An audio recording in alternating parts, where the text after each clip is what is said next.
Welcome to the whiskeypreacher.com. I'm your host, Phil Shepard, and I'm naming this vidcast Pedestals and Pulpits.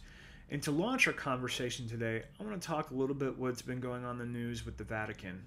Not that I'm an expert on the Vatican, and this is not a Catholic bashing vidcast. On the contrary, it's just an observation that I think a lot of us can glean from within Christianity as a whole.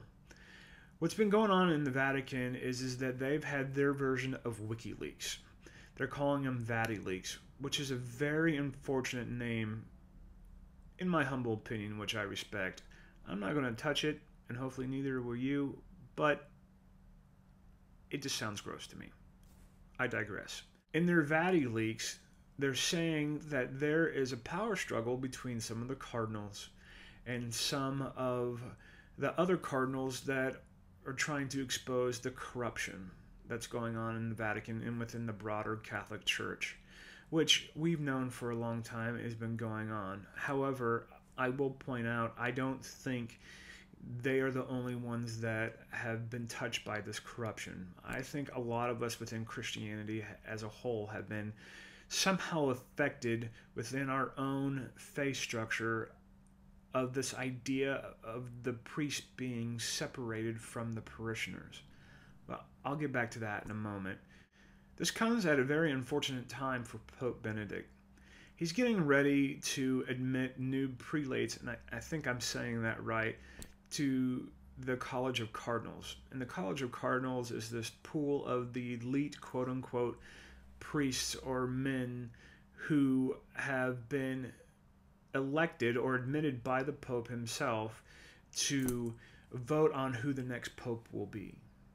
And it's a very interesting time. Some people are suggesting that this is a great, quote-unquote, one news article I read, a time of purification for the Catholic Church. Not to throw them under the bus, again, this is not the purpose of this vidcast. The purpose of this vidcast is this idea of separating the priest from the parishioners, or clergy from their folks that they are in community with. I think one of the biggest critiques I have, not only for the Catholic Church, but for faith structures as a whole, is creating that separation. Creating that idea that we as ministers hold the power and knowledge that only we can have. And we've done that for a long time. I'm not suggesting that we are not called, if I may use that language. I'm comfortable with using that language. I know some people are not. But take, for instance, at the Eucatastrophe, we always use the saying that we all are called to something, and no one's calling is greater than the other, but we all are called to something. And whether we choose to live that out or not, that's a whole different vidcast between free will and predestination, and I don't want to even get into that. That is a boring argument to me, because some things I just don't understand. But I will hold to the fact I think we all are called to something, and I happen to be called to be a minister. Not that we're all not called to being ministers, but as my vocation, I'm called to be a minister. However, I don't see my role as the end-all, be-all. I see my role more as and it's very convenient, I will say this, a shepherd, since that's my last name, but to shepherd and to help guide and to help lead this spiritual community through their journey, and we choose to wrap ourselves around and say that we're followers of God through the way of Jesus. But no matter whether you're a follower of God through the way of Jesus, or whether you're a Buddhist priest, imam in the Muslim faith, or a Catholic priest, we have to be very, very careful in the roles that we lead as ministers. We have to be very careful in the fact that we may be called by God to do this. However, we don't need to be sitting or standing in our pulpits on a pedestal. We are people too. We are not perfect. We've bought into this idea that our word is law, and in some communities that becomes very, very dangerous. And that omits the idea that other voices in the community can be heard.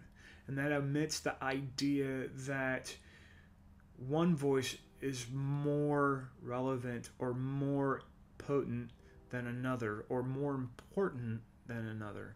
And that's just not the case. That's not how I see my calling. That's not how I see us as ministers who feel like this is our vocation, that's our calling, is to live on this pedestal. And even though I used what's going on in the Vatican to jumpstart this conversation, we, as any type of religious leader, need to be mindful of the fact that our calling is no greater than another. That we are not the end-all be-all spokesperson of God. We may be a representation of God in certain communities, and that's fine. But what we do with that representation, I think we'll be held accountable for. And that might sound weird, and that might sound odd, but I'm okay with that. At least I am right now. Either way, I don't think I'll ever be comfortable with standing on a pedestal as long as I'm a pastor or a minister of some type of faith community. Thanks again for popping by whiskeypreacher.com. Please feel free to continue the conversation either here in the comment section, or you can follow the conversation also on Twitter. It's the # Whiskey Preacher, or you can find it on Facebook under my page, Whiskey Preacher. Hope you're having a great day, and I look forward to reading your comments.